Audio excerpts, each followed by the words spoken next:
995 Talk 995.com on YouTube at Real Talk 995 TV and download our app. It is free and you'll love it. It'll be right there in your hand on your device. We welcome you in. Looks like it's going to be a nice day. Sunshine. It is beautiful this morning. Humidity a little bit lower. You'll notice a little difference. It's July 30th, 2026. It is a Thursday. Looking not bad for tomorrow. Partly cloudy skies and a high of 92 before we get into some really good rain chances for the weekend. So sorry about that. Yeah. Not a rain-free weekend. It looks like Saturday morning, particularly a lot of rain in the forecast and about a 50% chance on Sunday as well. Highs in the 80s. Yeah, that rain on Saturday, by the way, is going to be widespread and potentially some stormage. Yep. You know how they have the different colors. The light green means it's raining, and the darker, actually it's dark green means it's raining, and then as it gets lighter, and then it becomes yellow, and now it's worse. And the further in you go, well, we got some red on the map on Yeah, Saturday. there's red. So y'all be careful. That means lightning, storms, Big wind, storm. maybe some hail. Possibly hail. spin-up tornado, but Yeah. not really worried about that right now. We're not going to get you freaked out about that at the moment. If you do have the big wind and the high rain, then Alabama Tree Pros might be your best friend. Have them come out and either trim that tree back before the limbs start falling off in the wind and the rain, or have them take it all the way down to the ground. 308-4158, the telephone number. Alabama Tree Pros is fantastic at getting the job done correctly, getting it done quickly, getting it done safely, and getting it done for less. I don't know what more you could possibly ask for except maybe a little more information, which you can find at their website, alabamatreepros.com, alabamatreepros.com. I've had nothing but great experience with them and nothing but great reviews from the people I recommend them to. Alabama Tree Pros, 308-4158, alabamatreepros.com. So the concept of the Mamdani city-run grocery store is finally getting the sort of attention from economists that it deserves. Guys, this has never worked anywhere ever in the history of this. It's been tried multiple times. It has never worked. I always find it funny. Got him elected, though. Well, communists and socialists tend to say, well, they just weren't doing it right. I'll do it right. And you're like, there is no right way to do it. You can do it as right as you want to. It's still going to fail. You don't seem to understand because you don't understand economics, because you are living on mommy and daddy's money and you grew up in their mansion and you really have never held a job or run anything, but we put you in charge of the largest city in America. Idiots, whoever voted for him. I'm sorry, this man has never, he doesn't even, he has no idea economically wise how to do anything. And we've said it before, he's never even run so much as a lemonade stand. Good gracious. We'll make this really easy to understand, okay? You're going to open up a grocery store. It's going to be on city-owned property. Okay. You're not going to be paying any rent for that grocery store. You're also, by the way, not collecting any rent as the city, so you're not making money on that store. You're actually losing money because you're using a piece of ground that could be used for something else and making you money. So right off the bat, you're running from behind. Think about the cost of that piece of property. It's in New York City. Yeah. You're running from behind to begin with. Right. Okay?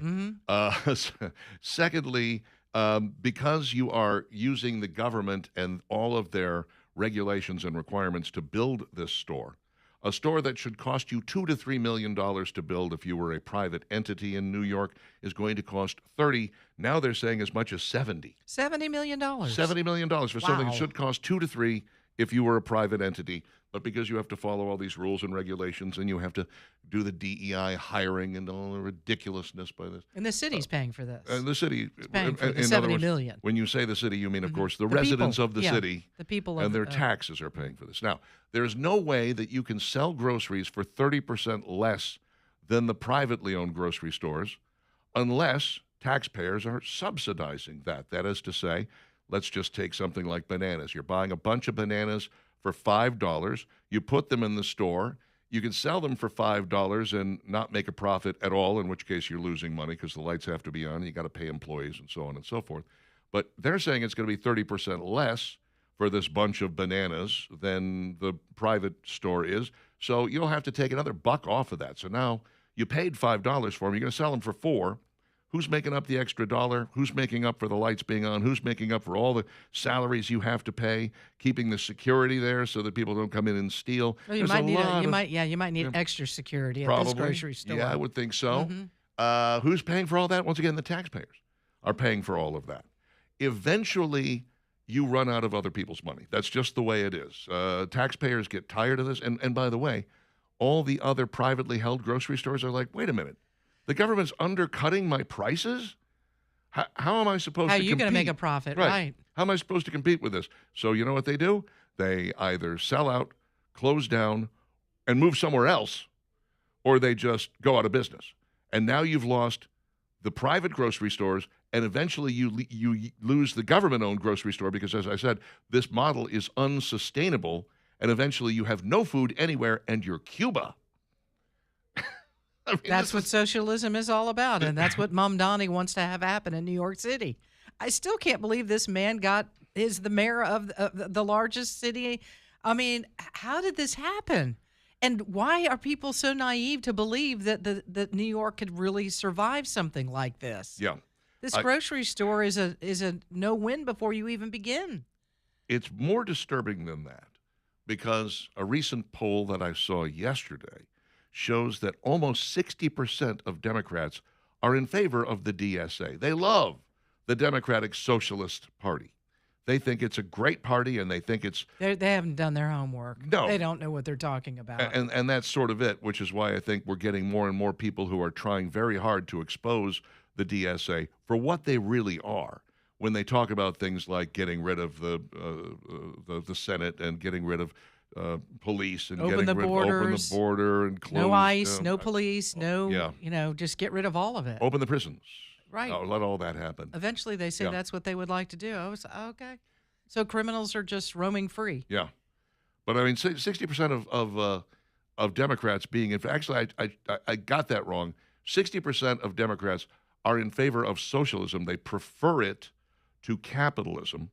54% think the DSA is a great organization and that they are in favor of that. By the way, 11% of Republicans are in favor of socialism, which you just look at and go, do you understand what Republican means? I don't think you do. You're on the wrong side of the political aisle. The R is not beside your name. But that's not unusual. You know, I run across people all the time. I'll use as an example my late partner, Andy Spinozzi, who was a brilliant comedian. But when it came to politics, he didn't understand much of anything. He would proudly proclaim himself a Democrat. And I would say, really, let me ask you a few questions.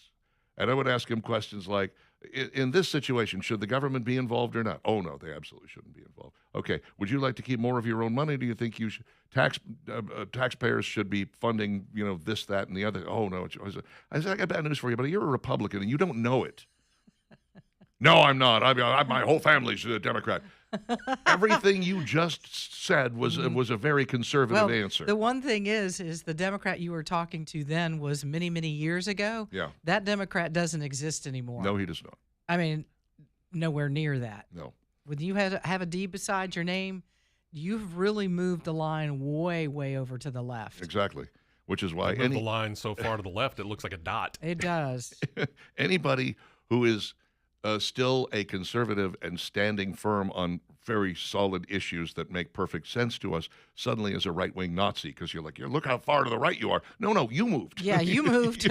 We moved. just had to slowly kind of, shift in a way that wow. We're staying right where we were. I don't know what you're talking about, man.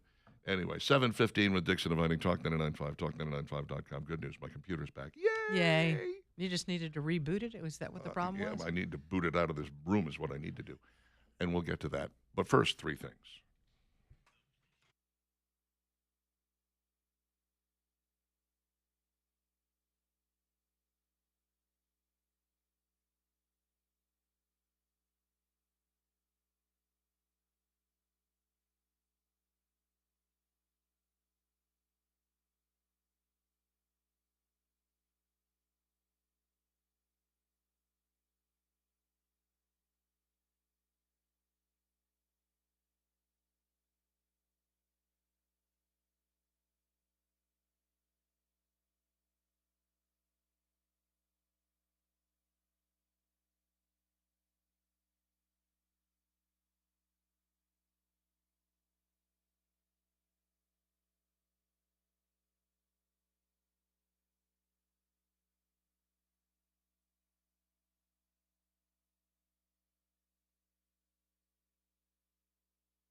That's me on the keyboard there. It's lovely.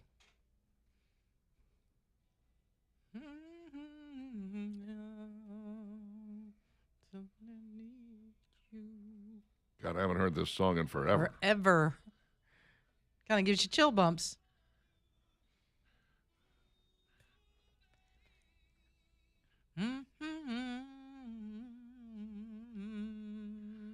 I hated it then. What about now? You're like, oh, it's not so bad. Still not a Here fan. we go. Ugh. No, maybe not. Now 7:20. it's creepy. It turned creepy. It really did. All at once. I'm like, whoa. Yikes. Forgot about that. Dixon Divining, Talk 99.5, talk99.5.com. That was Lost in Love, right? Is yeah. that the name of it? Okay. For those of us who are watching on YouTube and don't get to hear any of this, or if you're listening on the You're like, oh, we didn't hear podcast, it. you're like, what is Thanks he a talking? lot. What are they saying? Thanks a lot. What song again. did they hate then and hate now? There you go. Oof. Good morning to Craig and the guys over at Birmingham Broker. I Hi, know Craig. you guys are so excited that this issue downtown Birmingham has kind of been resolved with petroleum in the storm drains and blocking roads down there. Go see Craig. Tell him hello. Say, hey, we're glad, everything's moving swimmingly down at Birmingham Broker. He's about selling your used truck, your used SUV. What do you got in the garage, maybe in the driveway that you're ready to unload?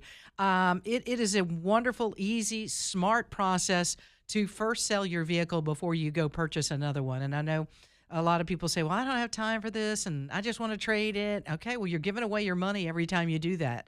You are handing that dealership more of the equity in the car that really belongs to you. And it's usually not a good deal. They get the good deal. You don't. Craig knows that, and that's why he started Birmingham Broker. He knows that he can sell the car and probably get top dollar for it and give you that equity that's in the car that belongs to you. And he'll give you the number before they even get started. They just need the vehicle. 2224 4th Avenue South. Give them about 15 minutes. You could do it on your lunch break. Find out what the value of the vehicle is, and then let him go to work and sell that vehicle for you. It's a really great process, and you'll probably sell most used cars through them once you go through it. You'll be like, oh, this was simple, easy. I love it. BehamBroker.com is where you go. And again, go visit them downtown, BehamBroker.com. And now, it's Dixon and Vining's top 3 things you need to know. Well, the U.S. conducted airstrikes in Iran last night with the partnership of Saudi Arabia, believe it or not. At least 20 fighters and 6 Iranian advisors were killed during those strikes. The strikes were a response to Tuesday night's into Wednesday attacks by Iran. President Trump said he would retaliate after they targeted a base in Jordan where U.S. troops were based. There's also now some talk this morning, Richard, and we discussed it earlier, that there may be a 14-day plan to hit targets to help wrap up the war. In other words, we know exactly where we want to bomb and take care of it and maybe be done with this. And Donald Trump is now weighing that option that we do maybe something similar to Operation Epic Fury and just unload for 14 days and be done and bring our men and women in the military home and be done with this. The goal there would be to take care of and get rid of the rest of Iran's missiles. If you do away with all their missiles, they don't really have much to work with. We've already done away with their ability to defend themselves against airstrikes. They will still have drones, but drones against Tomahawks is a tough fight. You know, that is. So this could feasibly work. We'll see. The Admiral Cooper, who has come up with this 14-day plan, is yet to convince the president that this is the way to go. But, we found that diplomacy with these jokers doesn't work. Doesn't go anywhere. And I don't think it ever will, No. unfortunately. It's like trying to get Dr. Fauci to tell you what tie he's wearing, what color tie he has. Speaking of Anthony Fauci, yesterday invoking his Fifth Amendment 111 times before the Senate Homeland Security and Government Affairs Committee after he said he believed that Rand Paul was trying to entrap him to throw him in jail. Fauci, of course, pardoned by former President Joe Biden before he left office with his auto pen. That pardon only excuses potential illegal acts committed by Fauci between January 1 of 2014 and January 19th of 2025. Senator Josh Hawley, excellent job yesterday. Pointed out a whole bunch of things. And finally, when you want to make Anthony Fauci sound like a real idiot, Hawley decided to just ask him everyday questions like, what day is it, Anthony Fauci? And then, of course, he takes the Fifth Amendment and has to go through all of that again. What color carpet is the floor in front of you? Same thing. What color is your tie? There were a lot of things exposed yesterday without Anthony Fauci having to say a single word. There was a lot of anger by a lot of Americans that they didn't get at least an apology, and they didn't get answers that they would like to have. How much did he know? But we're learning an awful lot based on his own admission in some of those diary notes. Tommy Tuberville is now talking about if he becomes governor, would he try to go after him civilly? You probably have to talk to a whole bunch of attorneys to see if that's even an option, and it doesn't look very good. Yeah, that's a narrow road that you'd be walking. You have to find some element of Alabama law that he had broken, or some way that you could actually hold the man responsible fiscally for some of the losses that had taken place. Governor Ivey, to be fair, Governor Ivey, and we were very lucky here. A huge number of people. Like I was in I'm not Aruba. I was in St. Lucia, while this whole thing was going on. Remember, and had to wear the mask on the planes and all that stuff. That was a pain. Once you got to the resort, they were real loosey goosey. Everyone was even-handed. Yeah. We get there, and we were taking a tour of the island with a couple from Milwaukee, and this couple was like, I can't believe everybody here is like really cool. Like everyone in Milwaukee is still locked down. They're still wearing masks. They're still this. They're still that. I'm like, good Lord, Alabama hasn't been locked down in months. Like we got out of it much faster than most of the country did. So did Florida, by the way. And South Dakota never did lock down. So, and interestingly, death rate no higher than anywhere else, which just goes to show. Well, and I think a lot of it was common sense. People started understanding none of this is making any sense. Except the people in Milwaukee. We're being guided by Anthony Fauci to go down one aisle of the grocery store and not the other, and everybody pile into one door Target. And you're like, that doesn't make any sense. And beaches are closed. Wait a minute. I thought breathing, outside air, oxygen was a good thing. Get away from people. 5 Points Hardware. Whoa. You're closed. Lowe's, you're wide open. What the heck? The other thing about this case, too, he may very likely be held in contempt by the committee. But in a Senate-wide vote, it likely won't pass because of the way Democrats will vote. So a lot of people have been asking about that. Hey, can't we hold him in contempt? You can, but again, once it gets to a Senate-wide, it's not going to pass. Too many Democrats are holding him up like he's, the next savior, unfortunately. I personally hold him in contempt. I hold him in contempt, too. Finally, this story, we got some relief.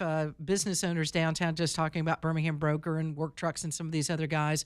They've had a heck of a week, but they got the relief they needed yesterday. The evacuation order was lifted. There was that gas smell that was coming from storm drains. They identified the source of a petroleum fuel that was being released into the storm drains. The city announced that hazardous material crews determined overnight mitigation efforts had reduced some of the air there, and they were being able to figure it out. But they said that a underground registered fuel tank, which was in the 2400 block of University Boulevard, and on that corner is a gas station. It very well may be that that underground register fuel tank was leaking of some sort and going downhill. And then it was coming up the storm drain, and that's why they closed off the roads, because one little match, one little spark, and then you're going to have either a fire or an explosion of some sort, and no one needed any of that. Who doesn't love the great smell of raw gasoline, though? They said for a couple of weeks before they were really notified about this, that people were like, what's that gas smell down here? Gas? I smell gasoline. I smell gas. Yeah, anytime you smell that, whether it's I told you there was one time I left my other residence. I was over in near the Galleria where I lived. I was driving down the road in the Jeep. I had the tops off, and all of a sudden I passed this one area. I was like, whoa, what was that? And it was like, the gas that you use in the wintertime to heat your home. Right. I was like, and I turned the car around, and I went back past it, and I was like, that is knocking me over. And I'm in an automobile going down the road 35, 40 miles an hour. So I did call Alagasco, and they came out, and there was a massive leak on one of these little back roads where, I guess no one had reported it because a lot of people going through there were in their closed up car. Sure. Windows up and everything, and they didn't smell it. And I was like, I passed it. I was like, man, somebody throws out a cigarette right there. We're going to go boom. Now, I have been smelling oranges for the past couple of weeks. Have you? Well, something's Is that bad? something's Is wrong that with wrong? you. Is that that not a good orange thing? slices? So, yes, orange slices, exactly. Yes. 7:30 with Dixon and Vining. Flipsy's Furniture, 1811 Crestwood Boulevard, and Highway 31 in Hoover, across from the Galleria, is truly designer furniture at wholesale prices. I recommend a visit to the website first. It'll help you narrow down what it is you're looking for, because there is so much in the Irondale showroom, 28,000 square feet of showroom.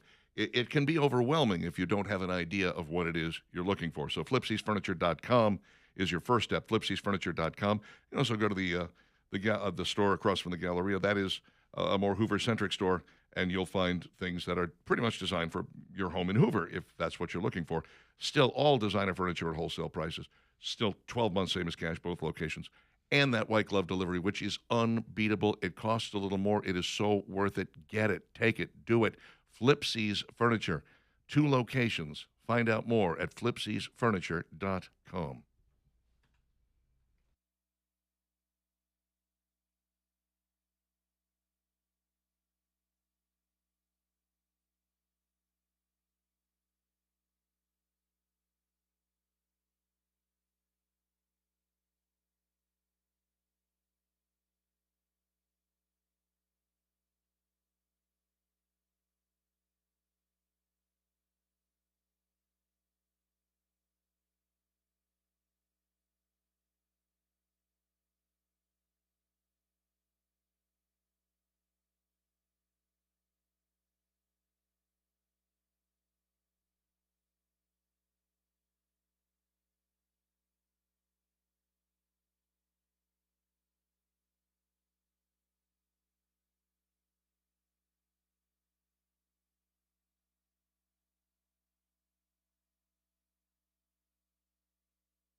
Mom Donnie.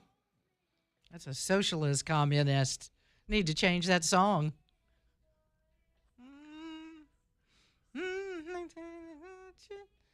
See, she should have never made friends with him. Yeah, that's exactly right. 736, 737, Dixon and Vining, Talk 99.5, talk99.5.com. That's instant karma right there, my friends. You become friends with a communist and things fall apart. Well, Just how it happens. it's right there in the name. Your answer's right there. Right there. It's, not hard. Abundantly clear. Let's talk about a couple of things. Number one, your roof and how when the rain starts to come down on Saturday, and it will, probably in your neck of the woods. They're talking about it being fairly serious in a lot of the Birmingham metro area, including the northern section of it. Maybe the south doesn't get so much of it this time, and upwards north we get a bunch. I don't know how that's going to work exactly. But I know that the last thing you need is to have a problem with your roof, a crack, a ceiling problem, a problem where the shingles meet at one of the gables. That's where you really run across the difficulties, and HHM Roofing and Construction would love to come by and give you a look-see. They specialize in a lot of different things, one of which is doing a complete roof inspection. And they would love to take a look at yours and say, look, here's where you stand. Here's about how many years you got left in this thing. Here's what you need to do right now in order to make this a 100% effective roof for you. And here's what we can do for you when it comes time to actually replace the entire roof. There is a roof estimator. There's an actual instant estimator right there on the website, hhmroofs.com. So you can do that. If you're building a house from scratch and you need to install a roof, HHM Roofs can make that happen for you. If, on the other hand, you're just looking for simple repairs, a little maintenance, and maybe emergency roofing services after the tree falls on your house, you got all of that. And a lot of explainer videos right there on their website, hhmroofs.com. Do not miss the fantastic Google review section. All 5 stars, every one of them. And these guys, the people, they don't just say, wow, they did a good job. They rave about them. These guys are the kings of customer service, et cetera, et cetera, et cetera. They are very serious about making sure that you're deliriously happy with the work they do. HHM Roofing and Construction, 396-7077. 396-7077. Or find them online at hhmroofs.com. Let me ask you a question, Valerie Vining. Yes, sir. When you were a child, a little tiny Valerie, do you remember how many different flavors of potato chips there were? 2. That was it? 2? 2. Yeah. That's what I remember, too. What were they? Just the regular plain and barbecue.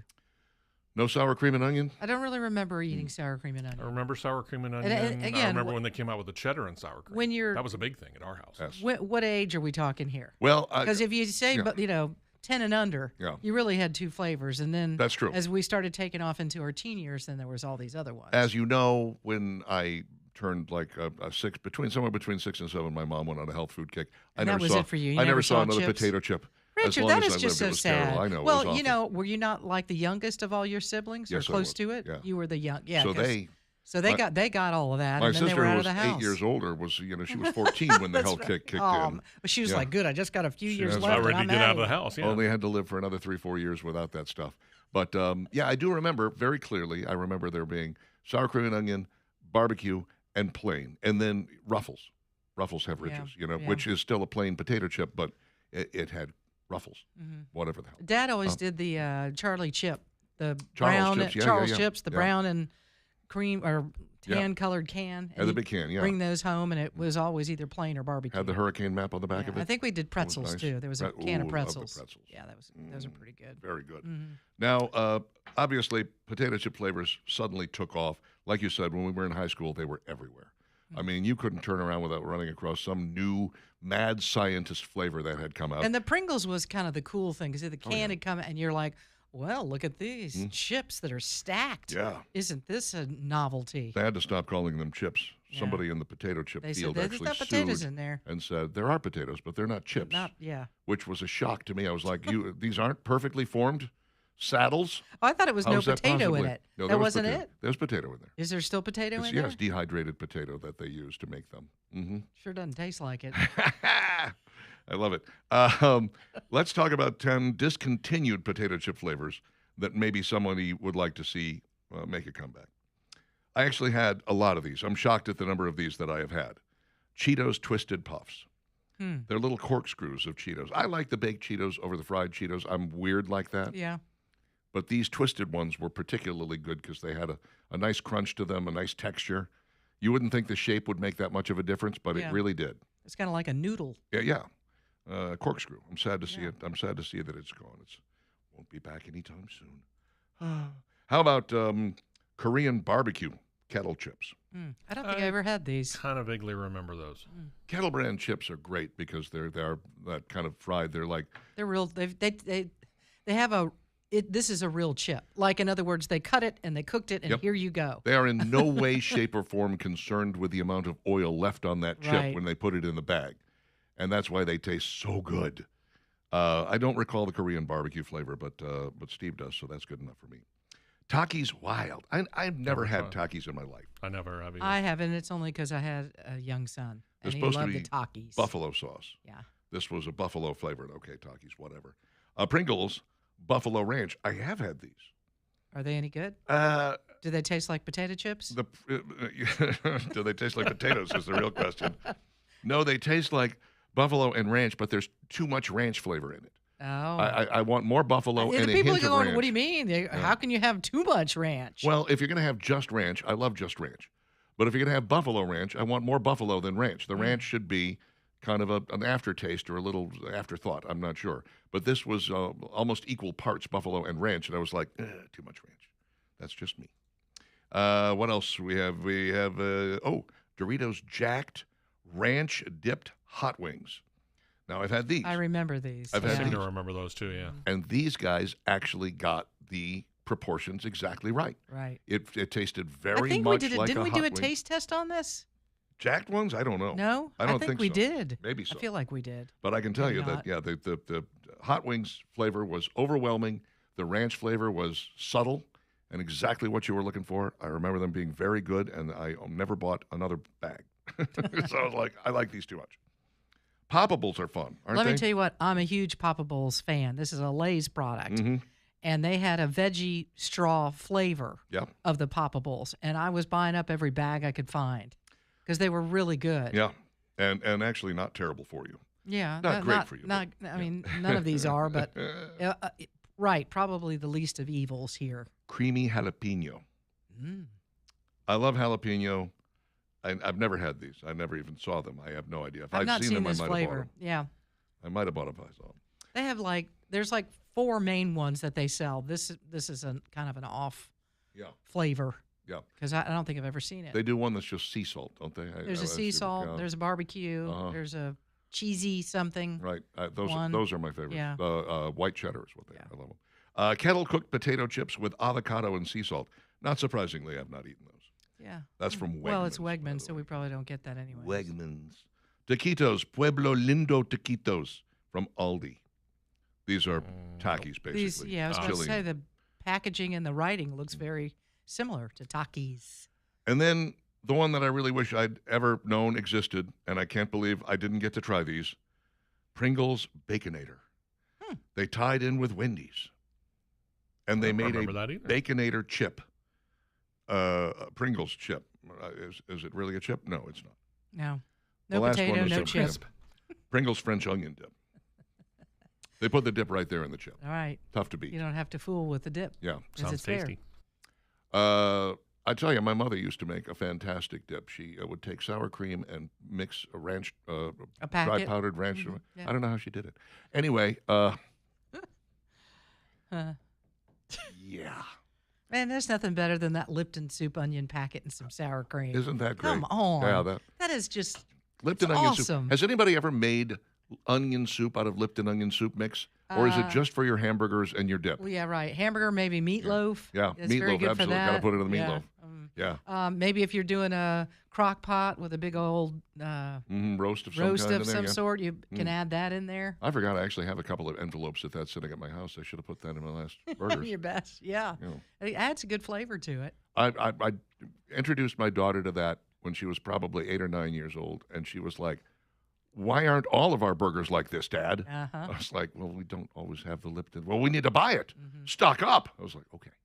I always keep a box of it Yeah. Like I do certain soups, like, cream of mushroom, because you never know what you're going to cook with it. Exactly. So I always make sure I have a couple of those. That Lipton soup is always in there. Somebody let me know if you've ever actually made onion soup from the Lipton onion soup dry mix. I don't think it's, I'm not sure it can be done. They should have just sold it as, instead of a soup, they should have sold it as all the things we've just talked about. I don't think. I think you're right. There's probably 10% of people that say, oh, yeah, I heat that up in some hot water all the time. I'm like, no, you're doing it wrong. Where's the sour cream? Tastes just like onion soup, like it should.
Shirley Bassey singing the theme to what is largely considered the gold standard of James Bond films. It's that trumpet in there. Shirley Bassey sang one other James Bond theme. It was Diamonds Are Forever. Didn't quite hit as hard as this one did. 7:52, Dixon and Vining, Talk 99.5, talk995.com. Scott writes in and says, I spent 24 hours on an airplane when I was deployed to Desert Storm. Thank you for your service. Yeah, they can do that because they refuel in midair, you know? Mm-hmm. My friend... that's a long flight. The late James Gregory actually flew over there and did exactly that. He was on a plane with soldiers and whatnot. And he said it was, first off, the man is terrified of flying. So the fact that he was willing to get on that plane and wrap himself up in that cargo netting on the side bench, which is essentially what they were doing, how they held on, and went over there because he wanted to entertain the troops. And he said, I also had to quit smoking to do it because there was no way I could go 24 hours without a cigarette if I was. So he had to quit. He spent like 2 weeks quitting before he went. Oof. And then he stayed quit, which was good because, you know, the guy had a zipper in his chest. He had no business smoking at that point. He probably shouldn't have been. Good guy. 24 hours on a plane, no damn fun.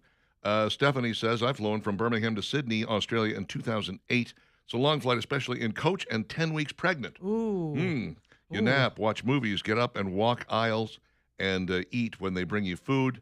But, with the trip, Australia was beautiful. Well worth the trip, yeah. I could see that. Mm-hmm. But 10 weeks pregnant, well, you better get up and move, girl. Mm-hmm. Wow. James says Fauci might have been a pawn in a bigger plan to see if they could make us do what they want to do. Case in point, the bars, you could meet at bars during COVID, but you could not go to church. Yeah, that was kind of silly, wasn't it? Fauci was really the one who was calling the shots. Trump made the mistake of handing him the reins to COVID, and Biden made the mistake of keeping him on.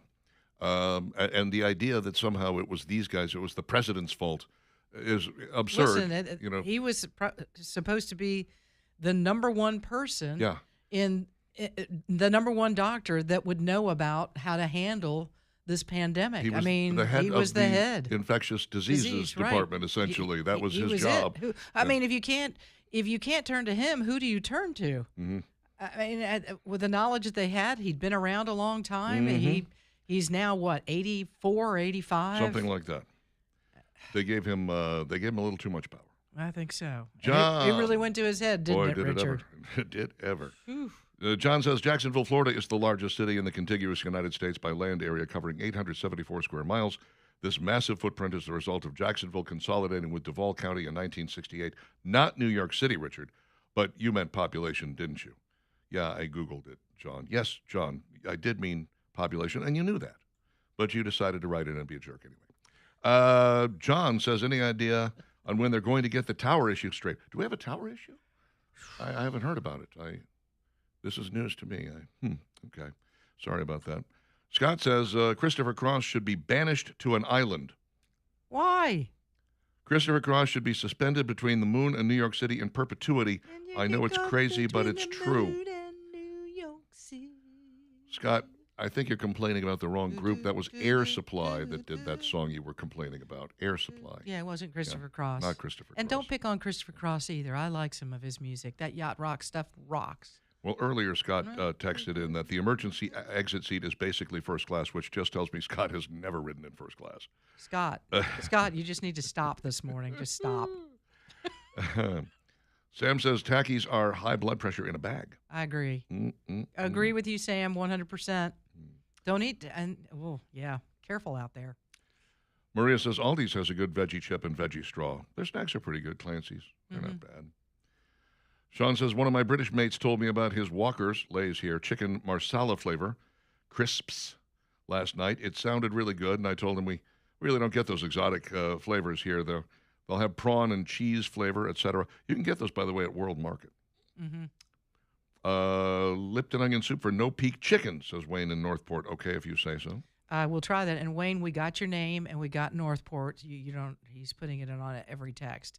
It's okay. Save yourself your name. We know who you are. You're in our little database. McGee says Bassey also did Moonraker. Did she? I have to admit, I don't recall. I think I watched Moonraker like twice. It's not a good movie. No. Well, they decided that they were going to stick Roger Moore in space because Star Wars was all the rage. And so they were like, oh, we got to put James Bond in space. No, you don't. No, you don't. Let James idea. Bond be James Bond and stay on the ground. On the ground in a fancy car. Yeah. Or fancy boat. Yeah. That was kind of, that's probably why I don't remember it. But I'm not questioning you, McGee. You're probably correct. What about the Minnesota National Guard out there with paintball guns shooting people that were outside, making them go back in their houses? They had squeal lines in Minnesota. Tim Walz set up lines where you could squeal on your neighbor. You could tell on someone who was going outside and doing things out there that, oh, no, you better not do that. What? We're not allowed to go outside? What? That's the one place you should be. Yeah. Open the windows of your home. Get out. What's outside that's going to get you? That's what I would like to know. What was outside that was so bad? Sunlight is the best disinfectant. They were afraid that people were going to gather together outside. And it's you're outside. That's better than gathering in your house. Yeah, was it okay to gather at a Lowe's or at a Walmart because people were doing that? That's why write this book. As much as in school we should learn some things, this pandemic should be right there with 9/11 and history and wars and everything else. Absolutely. This should be part of what kids need to learn each and every year. We should never go through this again. Not that we won't have another pandemic, but this is the model that you should not follow when you have a pandemic. It didn't work. Every bit of it backfired. Every bit of it. I remember going to Walmart to pick things up, like one does during the pandemic, and whole families would be there together shopping. And I realized this is their getting out of the house because there's no other place for them to go. They're not allowed to go anywhere else. So you'd see a mom and dad and like 3 kids hanging off the side of the car, whatever. Usually you'd have either just mom or just dad there. The kids would be off doing something else. But because they couldn't have anything else to do, they weren't allowed anywhere else. This was their big trip. We're going to Walmart. Very sad. It is sad. And it's still, one of the worst things that came out of it were taking kids out of school. They didn't need to be taken out of school. They needed to be left in school. Yep. Hal says, sent for the app, half of Led Zeppelin played on Goldfinger. Jimmy Page and John Paul Jones were both session musicians called in for the recording. This is true. You can find that out when you see the movie Becoming Led Zeppelin. I know that Jimmy Page also played on Tom Jones's It's Not Unusual. Not unusual. But I don't remember whether John Paul Jones was on there or not. He might have been. If he was, I'll say this. If Jimmy Page was there, it's probably because John Paul Jones recommended him, because John Paul Jones recommended him for a lot of stuff. He was very young at the time and played in a lot of session stuff. 8 o'clock, Dixon and Vining, Talk 99.5, talk995.com. Stick around.